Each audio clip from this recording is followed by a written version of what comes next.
Hello. Hi, everyone. We're just getting everything keyed up here, so go ahead. Hey, everyone. Welcome to Connected Couples Date Night. So we are going to start this every Friday night at 7 p.m. So you can find us on YouTube and on my Facebook page, and then our Instagram Connected Couples page. So we'll maybe change that at some point, but that's what we're going to try out for now. So our topic today is, did your marriage become stronger during quarantine or weaker? And so I know for a lot of people, they have been home a lot more, and so they've had to adjust to each other's schedule, and things have come up. There's been stress and there's been uncertainty and all of that. And so we want to know how things are going in your relationship. Have things come up that you've been able to work through, or have things come up and it's created more tension? So we want to talk about some different ways that you can work through the things that are coming up. And if we have to be home more often nowadays, maybe, and we do, maybe we learn how to communicate better. So do you have anything to add before we get started? No, I was told that in the effort of trying to promote good communication, I shouldn't speak up tonight. So What? I'm just kidding. No, Doug likes to talk. I just told him that after an hour I'm going to cut him off, and but maybe we'll go 30 minutes because maybe an hour will be too long. But we have gone an hour before, and it was pretty easy to do that. So Right. okay, so let's start with conflict. So if you have a disagreement about maybe what's going on in the world, or maybe there's something deeper that on the surface is just something that is not that big of a deal, like taking out the trash, but there's some kind of underlying stress that needs to be addressed. Mm-hmm. And so when we communicate, we all know that it's important to listen, but really listening is taking what the other person is saying and really like hearing what they're saying and then acknowledging it before you go into if it's an argument or whatever.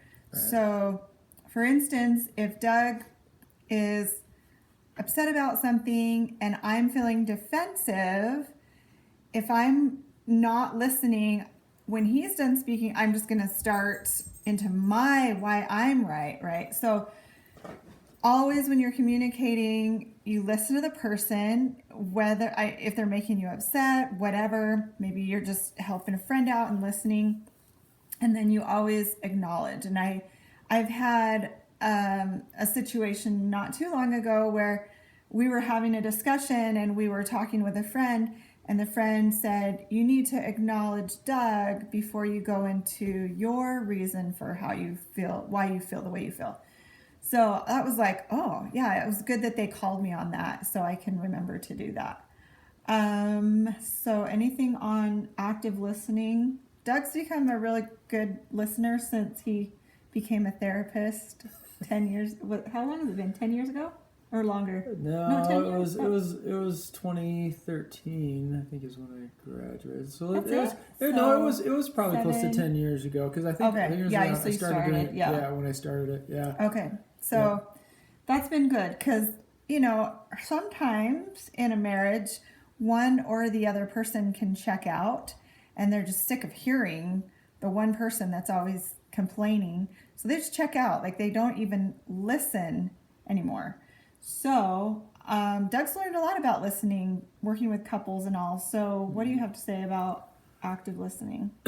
One of the things I've observed, and I think that this also reflects our society is reflecting this right now, is it feels like that there's two different sides, and two different sides are trying to express, hey, here's what we're feeling on our side, here's what we're feeling on our side.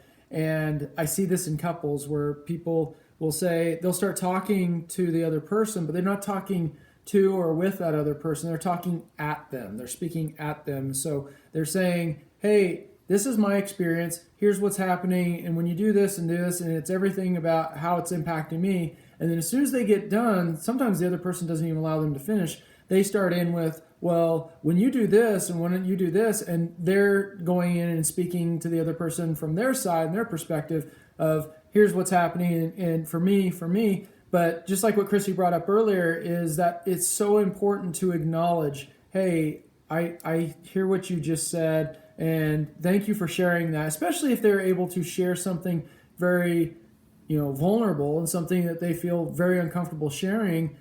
You don't always get to that level of vulnerability with people if you're not creating an environment that's conducive to that and where they feel safe. And the way that you create an environment where people feel safe is by actively listening, acknowledging them for what they're sharing and what they're saying, and stating, hey, I see you, or I hear you, and I hear what you're saying, and restating that is important, because that actually is proof to them that, okay, you heard what I just said, but even deeper than that, are you really listening to what I just said? And so then you can say, well, I heard you say this, and what it sounded like you were saying was this, and here's the feeling that I got. We have to communicate with each other that way, because what will happen is if we don't communicate that way, the other issue that we run into in communication is assumption.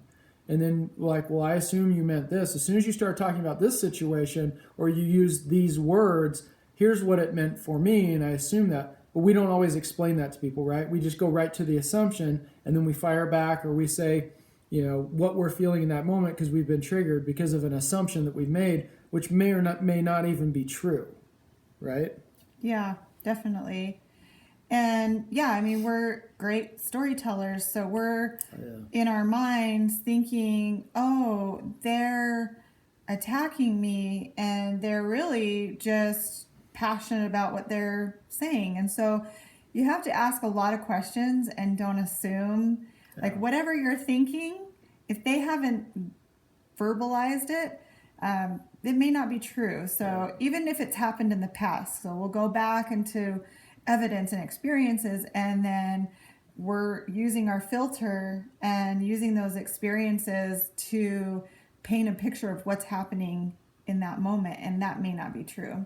And so yeah, it's interesting during this time because I feel like a lot of people have felt uncertainty and stress, and so it's almost like we're being shown, like, what are our fears, what are the things that we've maybe been able to stuff down, but because of the current situation of things happening, it's almost forcing it, and we can feel it if we're holding it inside, just how tight we feel if we're not talking about the things that are happening.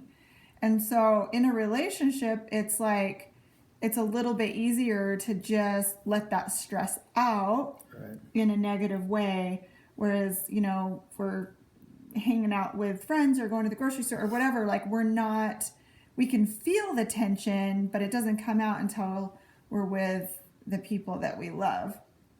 And so another thing to think about is that,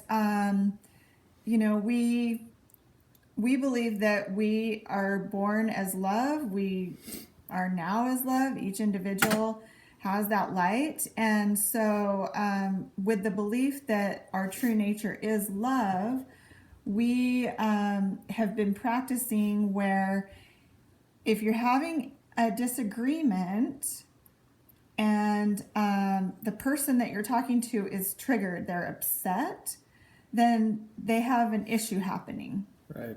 If you come in to the conversation and you're just holding love and holding space, and your breath is flowing, then you can talk to this person in a way that is from your heart versus from your evidential mind, from fear, things like that.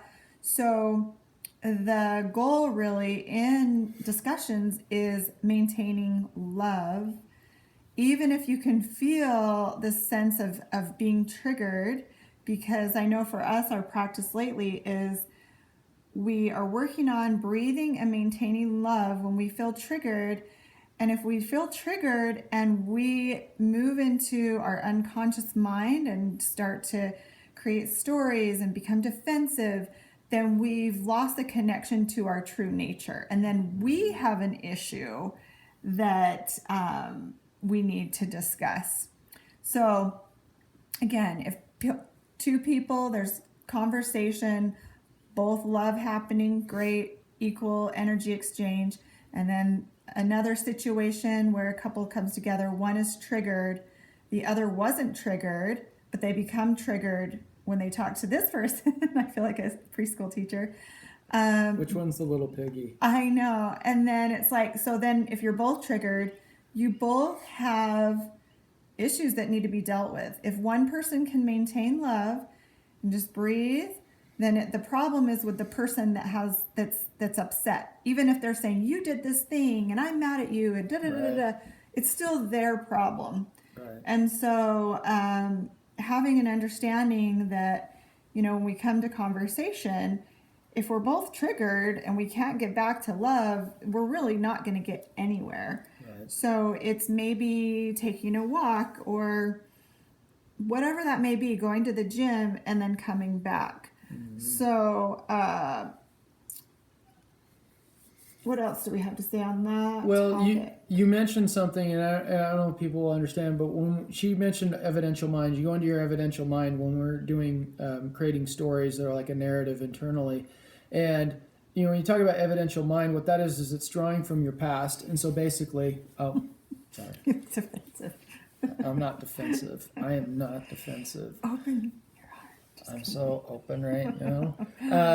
But when we go into our evidential mind, we're pulling evidence from the past. So what I meant by when I talk about assumption is, anytime someone's acted this way or said this thing or, I know where this conversation's going and I know what's going to happen here, we're pulling from that evidence that we've seen in the past. So then it's very easy to follow the slippery slope of start making all these assumptions.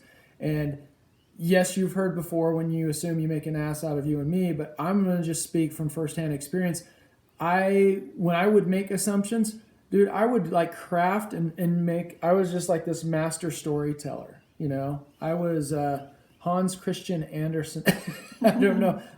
Think of an author, think of someone that's really good at narrating. And so mine would probably be Stephen King because it would be more of like a nightmare or horror story, right? Kind of thing. And so worst case scenario. And so my mind is going down this path all the way here. And then what would happen, and we've had this happen recently where I go and Christy's, everything's fine and stuff. And then I say something to her where it's like, dude, that was way out of the blue. And she had no idea that that's what was going on, what I was experiencing. So you okay if I share what that situation was? Because I feel like it would help them to hear this, the assumption, the situation we had a little while ago. It's pretty personal. I mean, if you feel you know what, I'm fine because I've worked through this, and I think that this is something that people need to hear, because if we're going to really create this space to talk about couples and talk about what it's like to have that experience as a couple, I don't really feel like we should sugarcoat things all the time, or I think you guys need some real world experiences. So I'm okay with being vulnerable in what I'm going to talk about right now. So what was going on basically was this. So Christy's just going along, she's in a great place, she's feeling really good, she's happy, things are good. And what I'm doing is I'm paying attention to some social cues from what I interpreted as social cues in my mind. And what it was basically was that we weren't having sex the amount of times that I wanted to have sex. Now, I know that makes it sound like I'm some sex crave maniac or whatever, but I feel like a lot of... It's a normal part of marriage. Sometimes someone has a lot of stronger relationships, drive yes, than the other. Yes. And so basically what's going on is I'm looking for these cues, right? I don't focus so much on what someone says, but I listen to what they do or I watch what they do. And so basically what I was doing is I was drawing from my evidential mind. So I was going back to, I'm like, I remember how Christy was really playful and how things were like at the beginning of our relationship. Now, we've been married, it'll be 21 years on the 26th of this month. Mm-hmm. So 21 years. And so a lot can change, a lot of things can shift, and there's lots of different dynamics and history that you have there. But I was drawing into my evidential mind, like, I remember how she used to be this way or how she would do this. And I remember, being very playful and disregarding anything that's going on as far as like with her and what her experience is. So in my mind, I was looking at that as I'm like, oh, so something's wrong with me. If she's not being as playful, if she's not really, if I don't see her reaching out and coming up and initiating and hugging or whatever, I'm going to interpret in my mind, uh-oh, something's up, something's wrong. Is she mad at me? What did I do wrong? And then it can even go deeper than that. And it can start to be questions of, oh, does she not find me attractive anymore? What's wrong? What's wrong with me? And then I can construct this whole story and this whole narrative about what's happening. And then, she's going along having her, great time, great day and stuff. And then I just hit her with it and I say, I'm really struggling and here's what's going on. And so I was open and honest with her and it just totally caught her off guard and she had no idea. She thought everything was fine. My point of this is because of my narrative in my head and drawing from past evidence and comparing, well, this is how Chrissy used to be, and here's how she's being right now. Then I make all these assumptions. So I didn't check in with her along the way, and this happens a lot too. We'll stuff things down. We'll say, oh no, that's not the case, and we'll just keep it to ourselves. And then I don't know, something breaks or someone drops something, and we just and it all comes out. And that's not a healthy way to deal with things. If you're feeling something and you're experiencing something, you have to share that thing that's going on. And this goes for people too. If you're single, this is not just for couples, but if you're single and you're communicating with people, you want to establish a habit and a pattern of communicating what you're feeling with people. And I'm talking about your close relationships, of course, that let them know what's going on. Don't just kind of just hit them out of the blue and let this resentment or anger or whatever it is build up in you and then just explode on them, because they're not going to have any idea of how you got from point A to point B, right? They're just going to see point B. That's all they're going to see. They're not going to see where this all was started and where it was created. So, we owe it to the people, especially the close people, the ones we love in our lives, to be open and honest with them. And don't have an expectation that it's going to be reciprocated. I think if you're just open and honest with people, I'll speak for myself. I appreciate when people are open and honest. And even if that what they share with me is something painful, sometimes the thing that I need to hear isn't the thing that I want to hear. And if you get triggered by somebody saying something, then it becomes your issue too. Like you're dealing with something as the other person's coming at you. Sure. Like if you've healed in yourself that, I'm good, I don't need anybody's acceptance or anything like that, then when somebody comes at you, then you're like, completely neutral. So yeah, you recognize that it's really about them and their internal narrative and dialogue, and it's not anything to do with you. That you're like, and then what she did, which was so great, and this is really important in this, is she said, she held space and she's like, how can I support you? I'm here to support you and just listen and be there. It wasn't her job. She wasn't here to try and fix or anything like this, because really it was my journey. I created the journey from point A to point B. So now she's like, how can I support you in, helping you process this? And it was exactly what I needed. And the other thing is that she spoke very plainly with me. And I think that sometimes you need that. You need someone to really just be open and honest with you. And again, like I said, I really want to state that again. Sometimes the thing that you need to hear isn't necessarily the thing that you want to hear. And we've got to be willing to be open to hearing those things, because if people are just, talking us up and giving us all the stuff that we want to hear, where's our growth in that, right? Where do we learn from that? And I've often found in life that, I think about it like this, like you stick your hand down in like silty mud and you pull it up, and the mud represents the negative thing that you just heard, or that this they call it constructive feedback or whatever you want to call it. It's not necessarily positive feedback, but you hear this feedback, and so you get some water and you rinse it off and eventually all the silt goes away, and in your hand you see a little stone or a gem or a pearl. What's that little pearl that you can pull out of the stuff that was said there? Because I'm really of the mind that all feedback is feedback, and it's good feedback that you should get, because you've got to be willing to be open to hear that. Again, if you're only open to the good stuff and not the bad stuff, it's going to stunt your growth, and these issues are going to keep coming up. So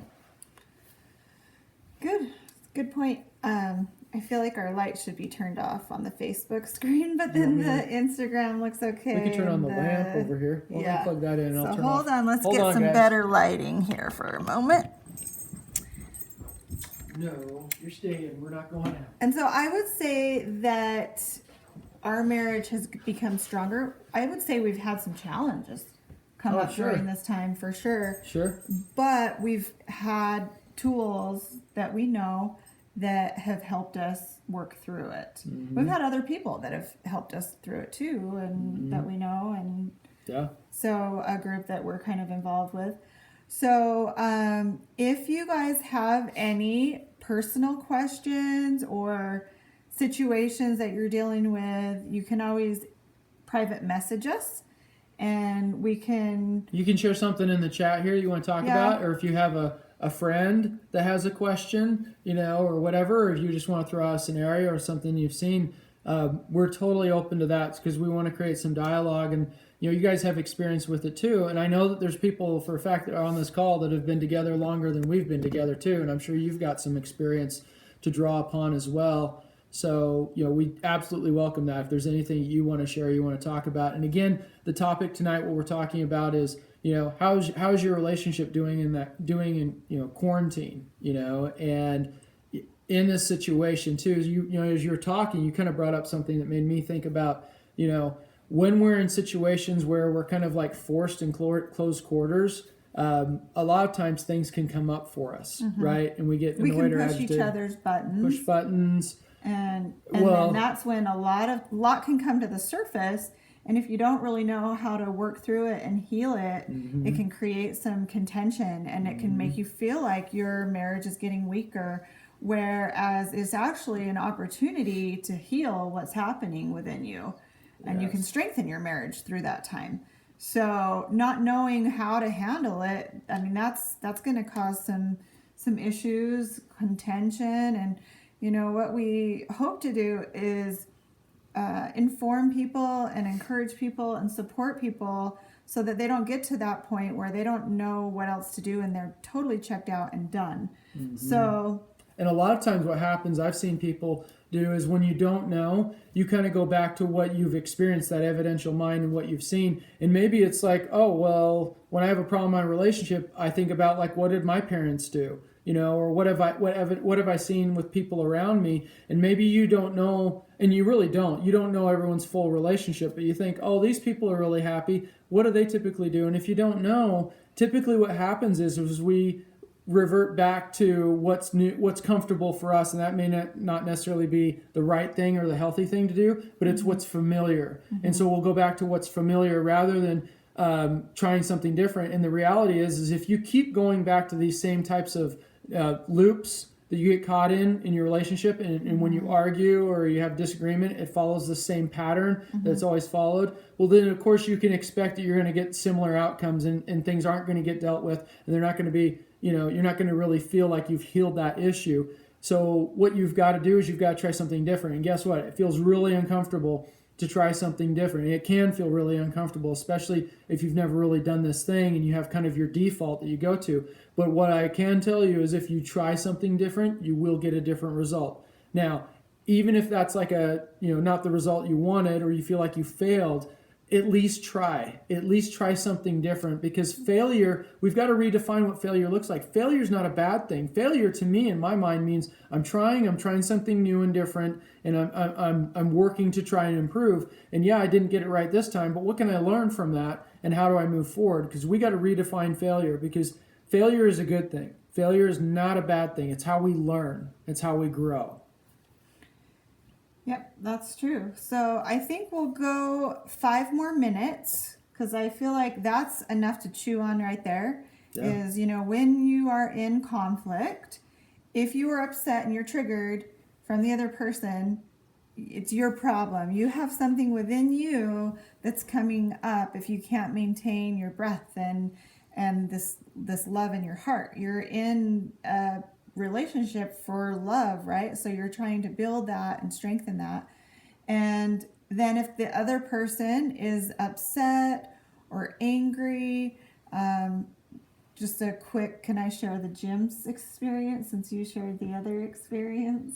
What was the Oh, whatever the we're gonna gym. share? So We were at the when we gym, were working out, and yeah. Doug was kind of working out angry, and I was in this place. Seems of like everything's my love. problem. It seems No, like it's I'm the one not. creating It's not. We both have them. Trust me, it it's all doesn't- good. Yeah, it's fine. But is this is just like a recent experience? That's why it's coming up in my mind. But I can say to him, "Hey, you seem upset. I'm feeling really joyful and happy right now. I'd love for you to join me. But if you're not wanting to right now, I'm able to support you through whatever you want to talk through, or I need to go in a different area." So that's a boundary you're setting. Like, I don't want to be around this energy, but you're maintaining love, so you're willing to talk it through with them if they're open and willing to work through whatever they're going through. And same goes for me. Like, if I'm upset and Doug's like super joyous, instead of allowing himself to move into that same energy, that vibration of whatever, frustration, anger, he can say like, "Hey, I'm vibing at love and joy, and I'd love for you to be here with me. And if you're not, that's okay, but I'm going to give you space, or we can talk it out and see what's this deeper issue or Right. belief or story that you've made up that's made you upset." So Yeah. that's just a simple tool. I don't know if it's simple, but it's something that you can practice and cultivate, and it becomes easier as you practice it. And just Right. maintaining breath through the conflicts, Yes, because that's huge. we're all going to go through them. And we may see something really upsetting and sad online, and we just hold that in, and then our partner says something and it just comes out and like being upset and angry towards them, but they're like, I don't know why you're so upset. So maintaining love in your heart and your energy with whatever comes up in your life right now, and breathing. And if you can do that, that's huge. It's really huge, yeah, because we want to give you, before we wrap up, we want to make sure we give you some practical tools and things you can take moving forward, so that the next time you are triggered, you can try these things out. So again, breath is a great place to start. Just breathing, just when you're triggered. The other thing I want to say too is reframe a trigger. And what I mean by reframe is, a lot of times we look at a trigger and we think of it as a negative thing. Oh, this thing, and it just kind of got me, and now I'm like really sad, I'm really angry, whatever that emotion is that's attached to it. And I want you guys to celebrate that when you get triggered. And I know that seems like a foreign concept, but your emotions and that trigger that's there, it's speaking to something deeper inside of you, or deeper inside your subconscious, saying, "Hey, we haven't fixed this thing here. Hey," and it's kind of raising its hand saying, "Hey, focus on what's happening and follow." You really need to follow that down. What is that trigger? And really explore it and look within yourself. Take time away and say what's really going on here. The other thing I would say is, work it out with your spouse too, because sometimes what I would do is, if I'd say, "Oh, I just need time to process," I would step away to go process. But then I would just find something to distract me, or to continue on with the story. Continue on with the story, and there's no one there to challenge it, because I'm still alone and I'm by myself, and I'm deeply ingrained in this story. And this could be a story that I've created over years, over decades. Mm-hmm. And so working it out and actually talking with Chrissy, there's a lot of value in that, and just speaking very openly and honestly, because again, if I want a different result and I want a different outcome, I've got to try something different. And yes, it can be scary. But man, if you're in a relationship and you love this person, you want to be with them forever, isn't it worth doing that? I mean, don't you really? And you have to realize, for both of you, if you are going to talk to your partner, they may be in a state that's reactive. They may not be as open if you're going to be vulnerable. So you really have to tune in, like, where are they at? And even if they get defensive, or maybe it wasn't a good time to talk to them, you just can't take it personal, right? So that's 100%. So yeah, a book actually to consider picking up is The 4 Agreements by Don Miguel Ruiz. So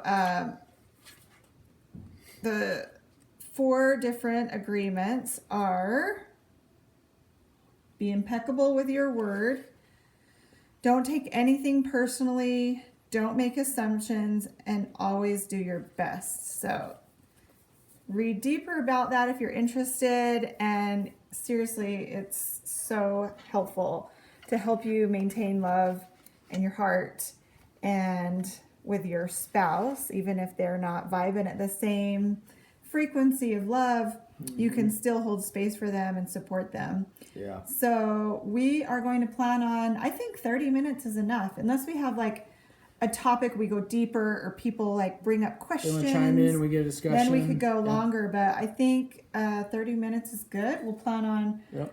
Fridays at 7 o'clock, 7 to 7:30. So just Friday night, date night, strengthen your marriage before you go out to dinner if you're doing that, or soon movie theaters might open. So Where do they go to join us to? Let's talk about that. Are we doing that so through this is right now. I have Facebook going under my page, just Chrissy Scavizzi. I have YouTube going. There's a recording, and then this is the Instagram, Doug and Chrissy Scavizzi, and that we're still like building that page. Like we have a small amount of people because we started posting things, and then right before quarantine we stopped. And so we we're kind of get that moved, going. too. Yeah, We that was our moved. last post, is that we moved, and we're Yeah. now settled, and that's why we're starting this up again. Is we have the time to just help couples, is something that we enjoy. And so thank you so much for joining us for this Friday night date night. We hope to see you again, and maybe eventually we can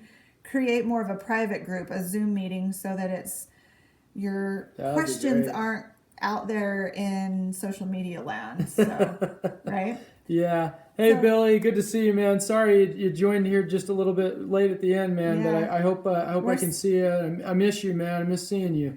We're signing off. So we'll say names that we saw. Hi, Elfie and Aunt Nancy, Roxy, Ray, Judith, Bill, and Lily. I don't think there was anybody else, was there? There's this Melanie. Melanie. So if you have any questions, reach out, private message us, and we'll just keep working on relationships, strengthening them, and feeling more connected. Have a good night. Bye, you See guys. ya. Have a great weekend. Oh, there's so many to turn on. I can do this. Okay.